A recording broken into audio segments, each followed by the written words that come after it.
Have a nice student. Today we take new chapter mensuration.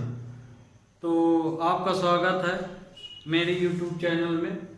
और आज हम लोग mensuration पढ़ेंगे। स्टार्टिंग है और mensuration में जो पहला चैप्टर है, chapter 12, area related to circle. आपको ध्यान होगा कि पिछले लेक्चर में भी हमने सर्किल ही पढ़ाया था। अब उसी सर्किल का बहुत सारा बेस उसमें आपको बताए थे। अब उसी सर्किल के नॉलेज को हम आगे जो पढ़ेंगे तो इस चैप्टर में पढ़ेंगे, है ना। एरिया से संबंधित है। इसमें हम लोग एरिया फाइंड करेंगे। सर्किल के अलग अलग टुकड़े होंगे, है ना, अलग अलग पार्ट होंगे, या पूरा सर्किल का एरिया होगा, या सेगमेंट का एरिया होगा, या एरिया सेक्टर का एरिया होगा। इस तरह के एरिया हम इसमें फाइंड करेंगे। तो आगे तो हम देखते हैं कि सेक्टर क्या है, बताए थे, फिर से देख लीजिए। सेगमेंट क्या है इसको भी, और एरिया ऑफ सर्किल क्या है। ध्यान रखिएगा कि आपको परीक्षा में इसमें जो ऑब्जेक्टिव आता है तो फार्मूले भी पूछे जाते हैं, इसलिए फार्मूले आप अच्छे से लर्न कर लीजिए या कि समझ लीजिए, तो उससे आपसे फार्मूले भी बनने लगेंगे। इसमें देखिए एरिया रिलेटेड टू सर्किल, मतलब कि इस चैप्टर में हम जितने भी क्वेश्चन पढ़ेंगे वो सर्किल के ही होंगे, है ना। चैप्टर का नाम है एरिया रिलेटेड टू सर्किल। तो मतलब कि हम जो भी एरिया फाइंड करेंगे वो सर्किल से संबंधित रहेंगे। तो इसमें तो आगे बेसिक चीज़ें हैं आज, है ना। फिर आज कुछ एक आध दो क्वेश्चन भी लेंगे, क्योंकि सर्किल का तो बहुत सारा पार्ट हम उसमें आपको बता ही चुके हैं। डायमीटर, रेडियस, सेक्टर, ये सब बता चुके हैं। अब यहाँ हम जो है, जैसे सर्किल तो आप जानते हैं ये सर्किल है। अब सर्किल एग्जाम्पल फॉर्म में लेंगे तो जैसे साइकिल का टायर हो गया, व्हील, है ना। आप और जो लेडी चूड़ियाँ पहनती हैं वो हो गई, वो सब सर्किल माने जाते हैं। माने राउंड शेप में जो भी है वो जो है सर्किल है। पर ध्यान रखिए स्फेयर नहीं है। स्फेयर इसलिए नहीं है क्योंकि स्फेयर में हाइट भी होती है। स्फेयर में हाइट भी होती है और स्फेयर का हाइट हम रेडियस को ही मान के चलते हैं। तो वो 3D डायमेंशन का है। तो जो फिगर 3D डायमेंशन में आते हैं वो सर्किल नहीं माने जाते हैं, है ना। राउंड शेप में यदि हैं तो सर्किल ये है आपका। तो सर्किल में क्या पढ़ते हैं हम लोग, मेन चीज़ तो आप पहले से ही पढ़ रहे हैं, 8वीं क्लास से आ गया है सर्किल। तो area of circle pi r square और सरकमफेरेंस 2 पाई आर हम लोग पढ़े हुए हैं। अब यहाँ सरकमफेरेंस इसका ना, पेरीमीटर को ही ध्यान रखिएगा स्टूडेंट, हम लोग पेरीमीटर को ही सरकमफेरेंस कहते हैं, है ना। सरकमफेरेंस इसका नाम इसलिए है क्योंकि ये कर्वेट शेप में है, राउंड शेप में है, इसलिए एक इसका अलग नाम दे दिया गया सरकमफेरेंस। तो हम वास्तव में पेरीमीटर को ही सरकमफेरेंस बोलते हैं। अब पेरीमीटर क्या होता है, पेरीमीटर तो हम लोग पढ़ते हैं, फार्मूले भी पढ़ते हैं, पर बहुत स्टूडेंटों को ये नहीं पता रहता कि वास्तव में पेरीमीटर है क्या। पेरीमीटर जैसे मान लीजिए आप घर बनाए हुए हैं और बहुत लोग प्लाट खरीदते हैं। तो प्लाट खरीदते समय वो पूछते हैं कि भाई मेरा प्लाट कहाँ से कहाँ तक है। तो उसमें जो बेचने वाला वो बता देता है कि आपका प्लाट यहाँ से यहाँ तक है, या कि उसमें पिलर वगैरह गड़वा दिए जाते हैं, बाउंड्रेशन करा दी जाती है। तो जो हम बाउंड्रेशन कराते हैं, जैसे गांवों में बाड़े लगे होते हैं चारों साइड, फिर बीच में खेत होता है, या हमारे घर में बाउंड्री होती है फिर बीच में घर होता है, या हमारा घर जितने में बना होता है उसकी बॉर्डर लाइन ही पेरीमीटर कहलाती है। तो जैसे मान लीजिए ये सर्किल बना है, तो सर्किल की बॉर्डर लाइन तो ये है, हम इसको तो नहीं बोल रहे इसके बीच में क्या है। जैसे हम आपके घर की बॉर्डर लाइन पूछेंगे तो आप आउटर ही बताएंगे कि मेरा घर यहाँ से यहाँ तक है, ये तो नहीं बताएंगे कि मेरे कमरे यहाँ यहाँ यहाँ यहाँ इसके अंदर है। सिर्फ आप उसकी बाउंड्री बताएंगे या बाहरी क्षेत्र बताएंगे। तो जितना भी इसका आउटर लेंथ होती है, माने जैसे मान लीजिए यहाँ से शुरू किए आप मापना, तो ऐसे घूमते गए फिर यहाँ आ गए, तो यही लेंथ इसकी सरकमफेरेंस कहलाती है। तो लेंथ, हम इसको पेरीमीटर को इस तरह से भी डिफाइन कर सकते हैं, length of border line be are called perimeter या सरकमफेरेंस। जो कोई भी क्षेत्र है यदि उसको हम बाउंडेड पार्ट में कर दें तो वही बाउंडेड पार्ट की लेंथ, बॉर्डर लाइन की लेंथ, वही पेरीमीटर है। और यदि सर्किल से संबंधित बात की जा रही तो उसी को हम सरकमफेरेंस कह देते हैं। तो स्टूडेंट, यहाँ सरकमफेरेंस में जो बाउंड्री मानी गई उसे पाई के बराबर मान ली गई, ठीक। तो मान लिया गया कि इस बाउंड्री की लेंथ जो है पाई, ओके।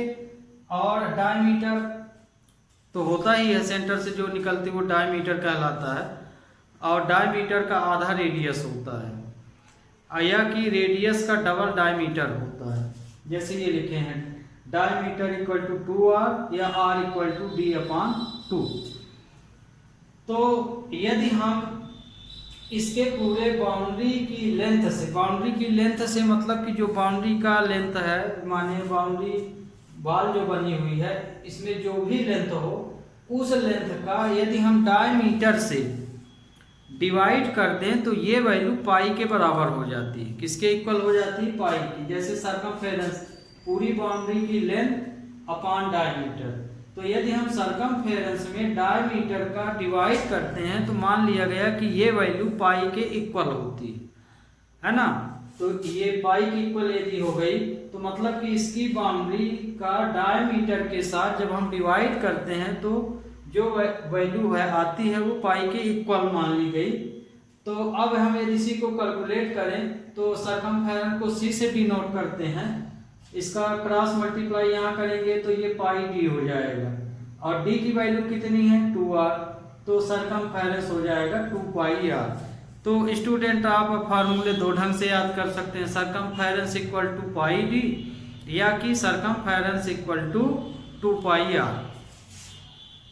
ध्यान रखिए इनकी जो यूनिट पेरीमीटर की लिखी जाती है या सरकमफेरेंस की लिखी जाती है सिर्फ यूनिट भर लिखी जाती है। जैसे सेंटीमीटर है तो सिर्फ आप सेंटीमीटर लिखेंगे, मीटर है तो मीटर लिखेंगे, है ना।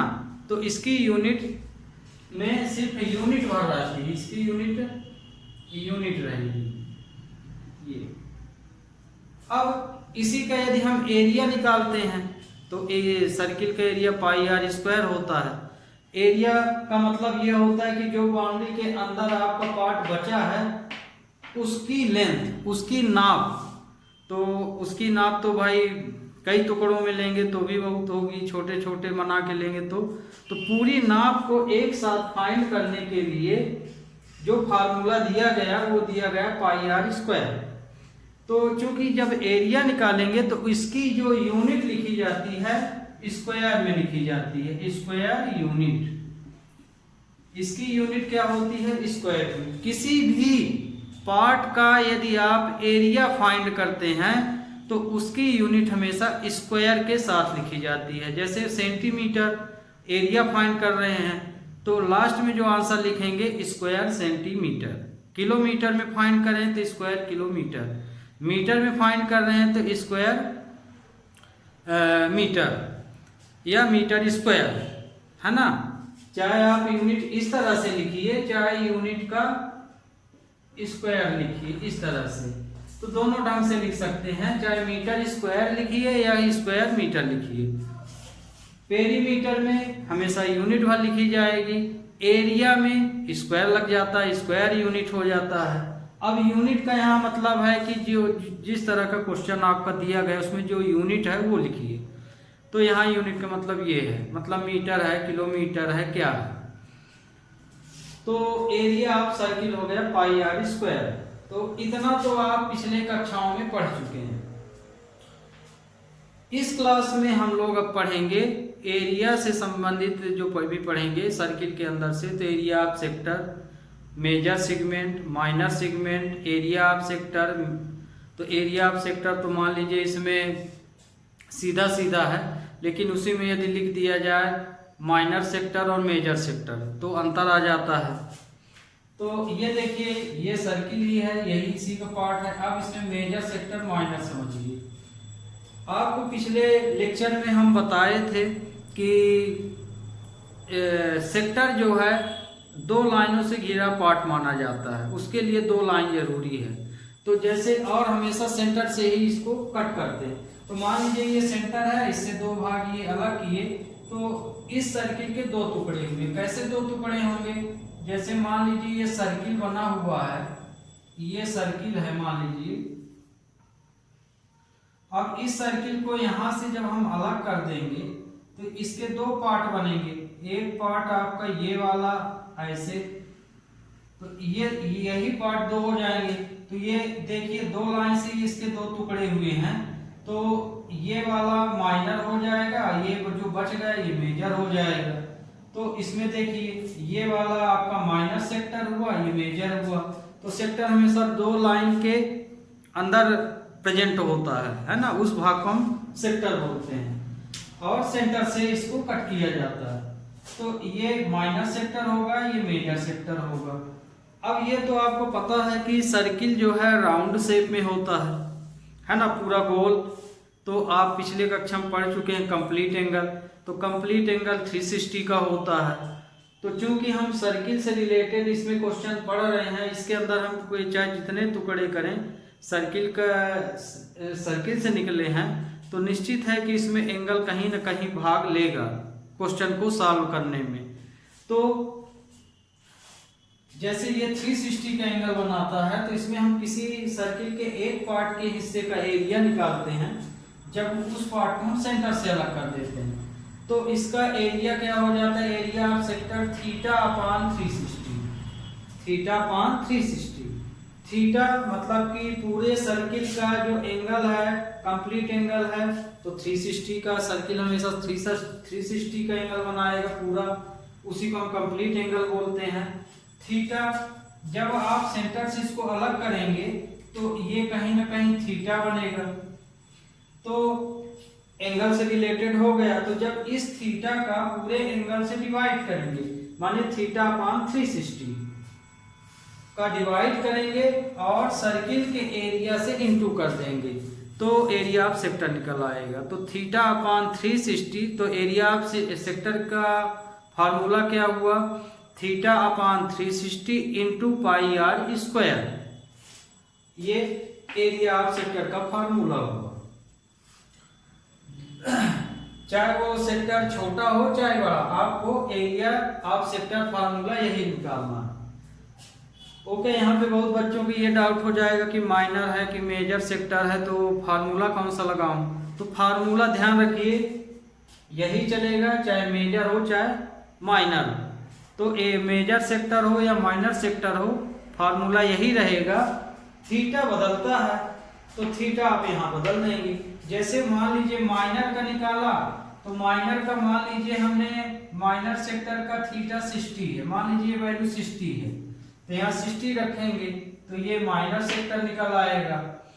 अब मान लीजिए माइनर ना निकाल के हम मेजर निकाल रहे हैं, तो मेजर के लिए सिर्फ थीटा ही भाग लेता है। ये ध्यान रखिए कि माइनर और मेजर आपको बताना है, तो एंगल आप करेक्ट कीजिए। तो ये तो इधर वाले पार्ट मान लीजिए 60 का है, इसका एरिया निकालना है तो माइनर सेक्टर कहलाएगा।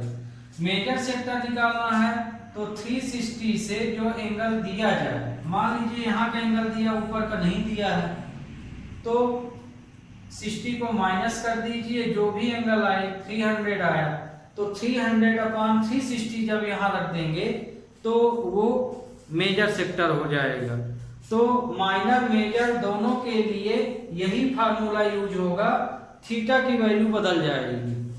यदि थीटा मेजर का ही दिया है तो मेजर की रख देंगे, नहीं दिया मान लीजिए थीटा माइनर का दे दिया, पूछ मेजर रहा है, तो हमेशा उसको 360 से माने 360 एंगल से माइनस कर दीजिए, जो भी आए उसे यहाँ रख दीजिए तो मेजर सेक्टर हो जाएगा। लेंथ ऑफ अर्च या आर्क, लेंथ ऑफ आर्क माने बॉर्डर लाइन, जैसे पेरीमीटर से संबंधित है, हमें बॉर्डर लाइन की लेंथ निकालना है तो 2 पाई आर लिखते हैं। क्या लिखेंगे? Theta upon 360 into 2 pi r. तो इसमें भी आर्क भी माइनर और मेजर हो सकता है, तो इसमें भी थीटा वही रहेगा जो अभी एरिया ऑफ सेक्टर में हमने आपको समझाया है। अब आ जाते हैं मेजर सेगमेंट और माइनर सेगमेंट। तो सेक्टर में तो आपको पता चल गया कि किन्हीं दो लाइनों के बीच के एरिया को हम सेक्टर कहते हैं, लेकिन वो सेक्टर हम सर्किल में सेंटर से ही लेते हैं, है ना। जैसे सेंटर से ही दो लाइन कट करेंगे तभी वो सेक्टर, ये नहीं कि आप कहीं से भी वो कर दिए और उसको सेक्टर बोल रहे हैं। सर्किल का क्वेश्चन है तो सेंटर से कट कीजिए, है ना, किन्हीं दो लाइन। तो सेंटर से जब हम किन्हीं दो लाइन के भी दो रेडियसों के बीच का जो एरिया रहता है वो सेक्टर हो जाता है। अब आ जाते हैं सेगमेंट। इसको सेगमेंट क्यों बोलते हैं, माइनर सेगमेंट या मेजर सेगमेंट? क्योंकि एक लाइन से सर्किल दो भाग में बंटता है ना। इसमें तो देखिए दो लाइन से हुआ तो सेक्टर हो गया, इसमें एक ही लाइन से सर्किल के दो टुकड़े हो गए, एक ऊपर एक नीचे। तो जो छोटा भाग है वो माइनर, जो बड़ा भाग है वो मेजर। अब इसमें आपको जैसे निकालना है मेजर सेगमेंट, तो इसमें मेजर मान लीजिए निकालना है या माइनर, तो माइनर मान लीजिए निकालना है, माइनर सेगमेंट। तो माइनर सेगमेंट को क्या कैसे फाइंड करेंगे? माइनर आपका ये रेड कलर से जो हम लिखे साइडेड बनाए हैं पार्ट को, वो आपका माइनर है। तो माइनर को हम पूरे सर्किल के एरिया में से मेजर को माइनस कर दें तो माइनर सेक्टर निकल आएगा। तो पाई आर स्क्वायर में हम मेजर सेक्टर को माइनस कर दें। तो चाहे एरिया ऑफ सर्किल लिखिए चाहे ये लिखिए, तो जब हम माइनर सेक्टर निकाल रहे हैं तो एरिया ऑफ सर्किल में मेजर सर्किल को सेगमेंट को माइनस कर देना है। और यदि मेजर सेगमेंट आप निकाल रहे हैं, मेजर सेगमेंट, तो मेजर सेगमेंट निकाल रहे हैं तो एरिया ऑफ सर्किल में माइनर को माइनस कर दीजिए, pi r square minus minor sector, ये तो इसका रिलेशन ये होगा। तो इस तरह ये फार्मूले हैं आपके, और एरिया रिलेटेड सर्किल में बस आपको इतने ही फार्मूले हैं, इसी के अंदर से आपके पूरे क्वेश्चन लगेंगे। ओके, तो स्टूडेंट अब आपको ये एरिया रिलेटेड सर्किल से संबंधित जो फार्मूले बताए हैं उसे आप अच्छे से लर्न कर लीजिएगा, और जिस तरह से हम समझाए हैं या आप जिस तरह से उसको समझने की कोशिश कर रहे हैं, यदि इस तरह से करेंगे तो आपके फार्मूले अपने आप बनने लगते हैं। तो okay student, we take question. अब इसमें क्वेश्चन क्या है,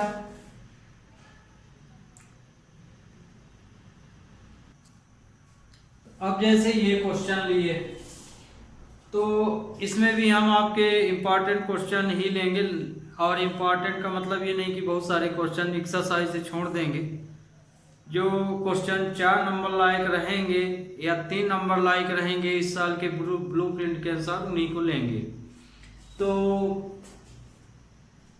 इस एक्सरसाइज को हम एग्जाम्पल से शुरू करते हैं, क्योंकि परीक्षा में एग्जाम्पल से भी बहुत सारे क्वेश्चन आते हैं।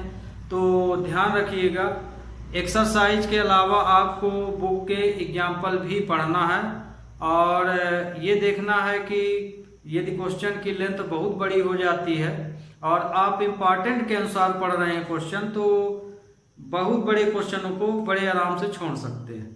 लेकिन हाँ, यदि नॉलेज के लिए पढ़ रहे हैं तो आपको उसकी हर चीज़ पढ़ना चाहिए।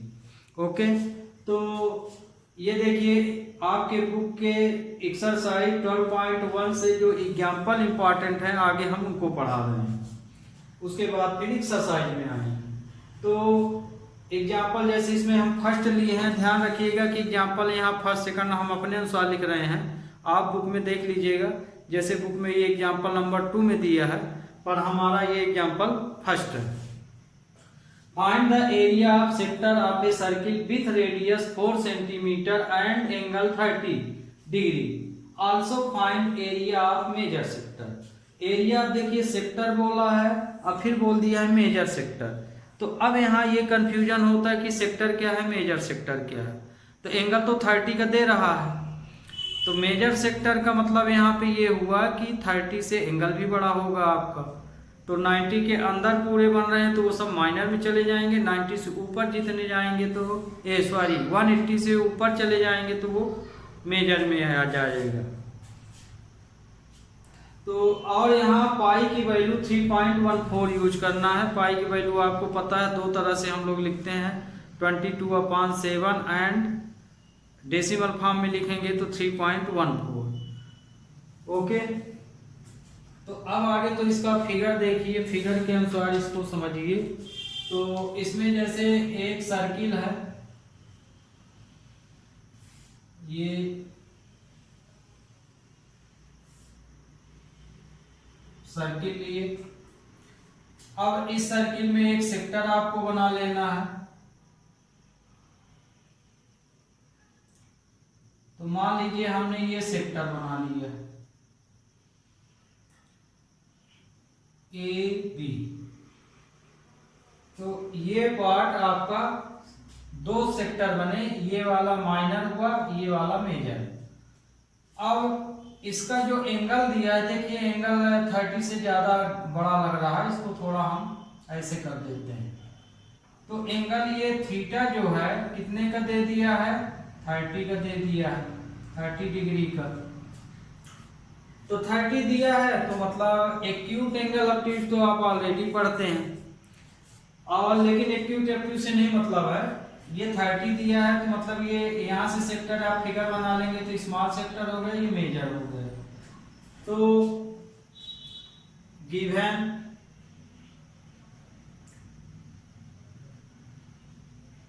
Radius of the circle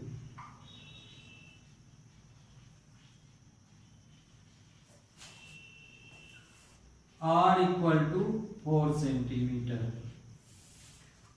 and angle theta equal to 30 degree. Find area of sector.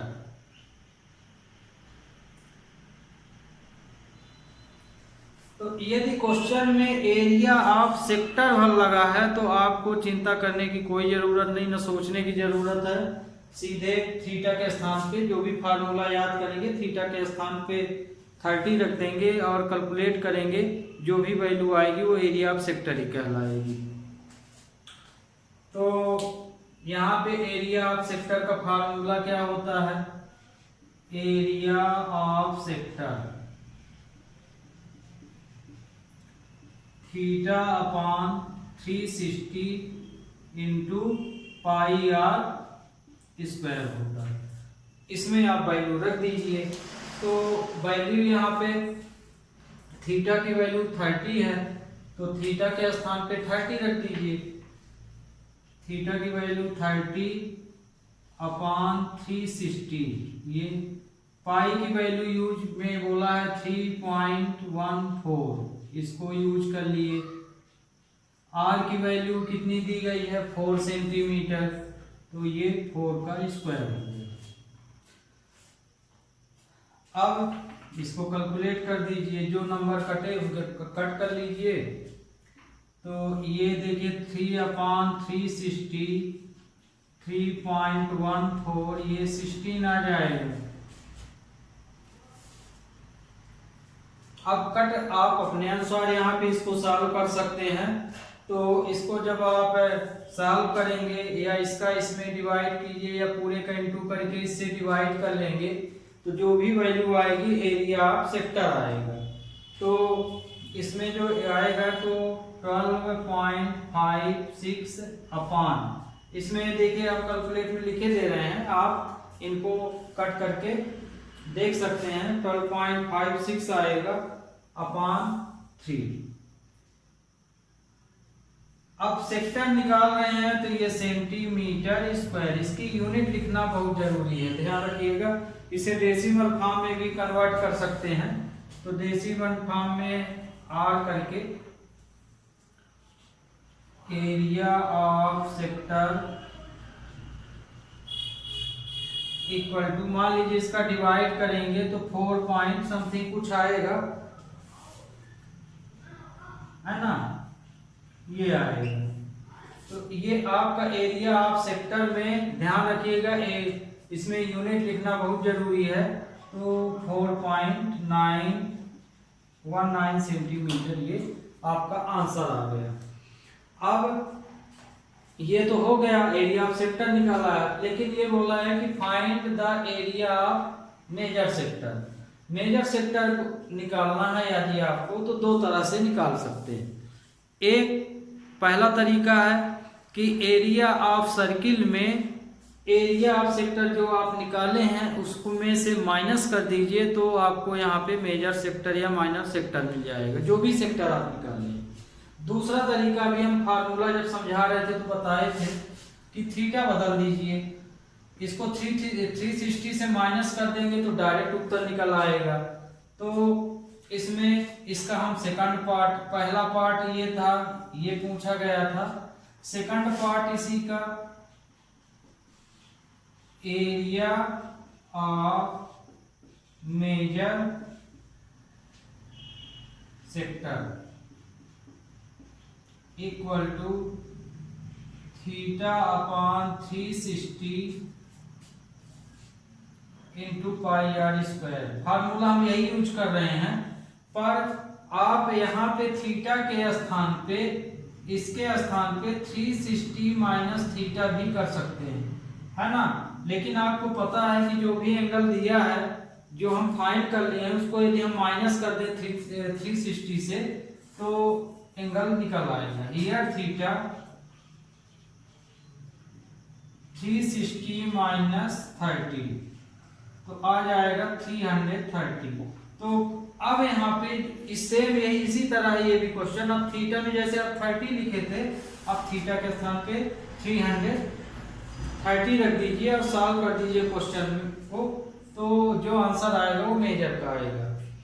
तो यहाँ पे 330 अपॉन 360, पाई की वैल्यू 3.14, और वही रहेगा 4 का स्क्वायर, तो मतलब 4 इंटू 4 ये।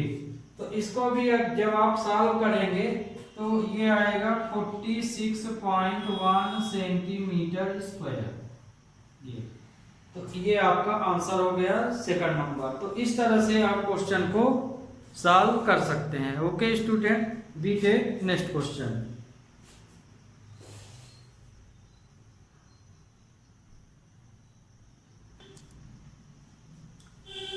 अब स्टूडेंट आते हैं एक्सरसाइज में।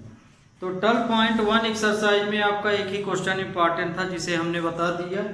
अब आते हैं एक्सरसाइज में। एक्सरसाइज का पहला क्वेश्चन है, find the area of A sector of a circle with radius 6 centimetre if angle of the sector is 60। Area of sector बताना है और पाई की वैल्यू 22/7 यूज करना। ध्यान रखिए, यदि क्वेश्चन में कुछ नहीं लिखा है कि पाई की वैल्यू क्या लेना है तो आप स्वतंत्र हैं। पाई की वैल्यू चाहे आप 3.14 रखिए या पाई की वैल्यू 22/7 रखिए, पर यदि लिख के दिया गया है कि पाई की वैल्यू आपको यही यूज करना है तो आपको फिर वही रखना पड़ेगा। तो जैसे आप सॉल्यूशन फर्स्ट लेते हैं, solution first, given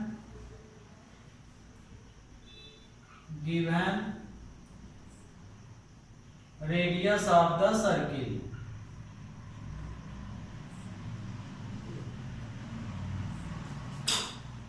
are equal to 6 centimetre and theta कितना दिया है, एंगल 60 डिग्री का, and angle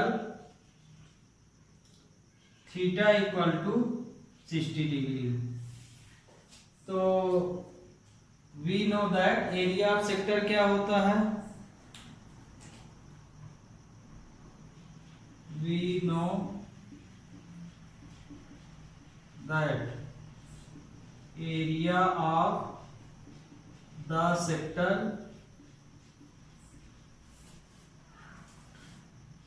theta upon 360 into pi r square. ये एरिया ऑफ सेक्टर का फार्मूला है। है ना, क्योंकि ना तो इसमें मेजर बोला है ना माइनर, तो आप सीधा सीधा यही फार्मूला यूज करेंगे।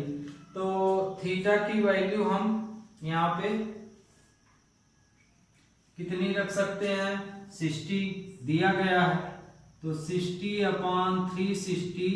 पाई की वैल्यू हमें 22/7 यूज करने के लिए दिए गए, तो ये रख दिए। आर की वैल्यू 6 दिया है, तो 6 का स्क्वायर, तो 60/360 22/7 6 × 6। अब इन नंबरों को आप कट कर लीजिए, तो जैसे 0 से 0, 6 1 जा 6 6 जा, और इस 6 से ये कैंसिल हो गया। जो नंबर बच गए उनका हम इंटू कर लेते हैं, ये अब इतना आंसर आपका आ गया। अब ध्यान रखिए, यदि इतना आंसर लिखेंगे तो आपका गलत माना जाएगा, क्योंकि यूनिट आप नहीं लिखे हैं। तो यूनिट दिया है सेंटीमीटर, तो ये हो जाएगा सेंटीमीटर स्क्वायर। तो ये आपका आंसर हुआ। तो ये आपका पहला क्वेश्चन सॉल्व हो गया। तो हमारे ख्याल से ये पहला क्वेश्चन अब आपको समझ में अच्छी तरह से आ गया होगा। अब अगला क्वेश्चन देखते हैं। इसमें जो लिए हैं इसको हम मिटा दे रहे हैं।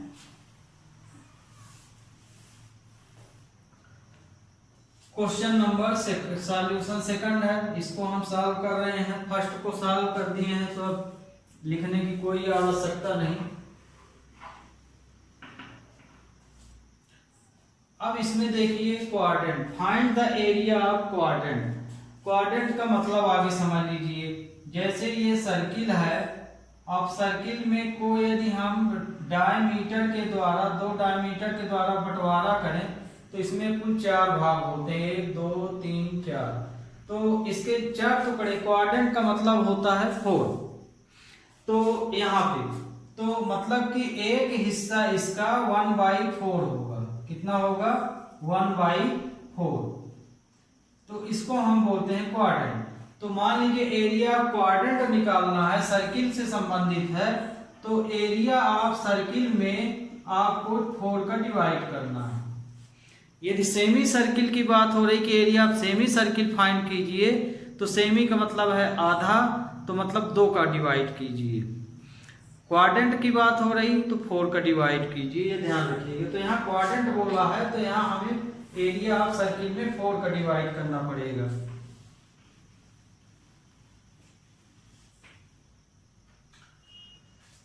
तो गिवन दैट सॉल्यूशन में, गिवन दैट, देखिए सरकमफेरेंस दिया है, सी की वैल्यू दिया है 22 सेंटीमीटर।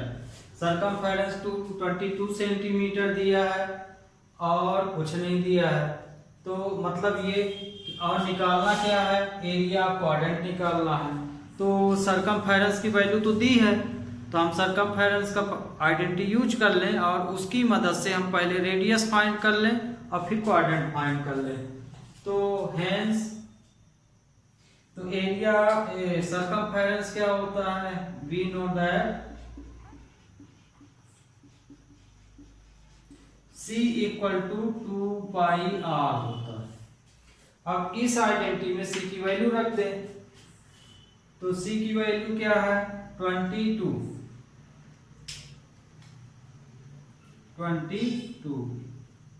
पाई की वैल्यू हमें 22/7 यूज करना है, तो 22/7 r। तो r की वैल्यू निकालेंगे तो ये पूरी वैल्यू इधर आएंगी, तो रेसिप्रोकल हो जाएंगी।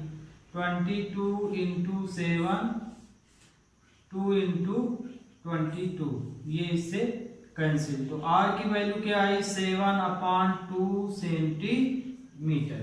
तो इस तरह से हम पहली स्टेप में क्या फाइंड कर लिए? रेडियस फाइंड कर लिए। अब हमको निकालना क्या है? फाइंड एरिया ऑफ क्वाड्रेंट निकालना। Hence area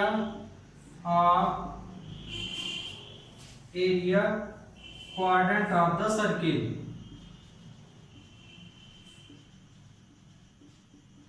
of the circle equal to, देखिए पाई आर, सर्किल का फार्मूला तो आप पाई आर स्क्वायर लिखते हैं, पर क्वाड्रेंट की बात हो रही है तो अभी आपको बताया क्वाड्रेंट मतलब 4, तो इसमें 1/4 का आप डिवाइड कर देंगे तो ये जो फार्मूला बनेगा एरिया ऑफ क्वाड्रेंट बनेगा। अब इसमें आर की वैल्यू रख दीजिए, बस आपका सॉल्व हो गया क्वेश्चन, क्योंकि एरिया ऑफ क्वाड्रेंट ही तो फाइंड करना था।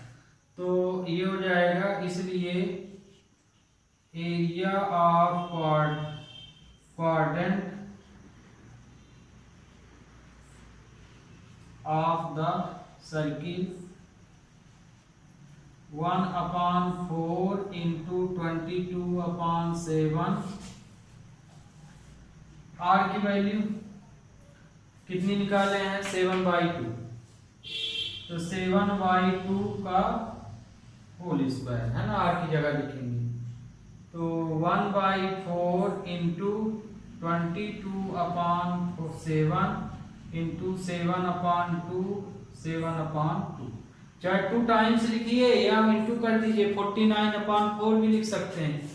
तो ये देखिए 7 से 7 कैंसिल हो गया, 2 से 22 गया तो ये आया, अब नहीं कट हो रहा, तो इसका आंसर आया से जो नंबर बचे आगे हम उसको लिखे दे रहे हैं 11 इंटू 7/, ये नंबर आपके बच गए। अब यहाँ कट तो हो नहीं रहा, तो अब इन्हीं का इंटू कर लीजिए, तो इसका इंटू करेंगे तो आएगा 77/8 सेंटीमीटर स्क्वायर, ये आपका आंसर आया। तो इस तरह से मेंसुरेशन आपको पढ़ना है। तो स्टूडेंट आज बहुत टाइम हो चुका है, अगले लेक्चर में कोशिश आपका ये चैप्टर लिए हैं एरिया रिलेटेड टू सर्किल, इसमें 5 लेक्चर लगेंगे आपके, है ना, 5 लेक्चर में ये चैप्टर खत्म हो जाएगा। आज पहला लेक्चर था, तो आज पहले लेक्चर में बस इतना ही। Have a nice day.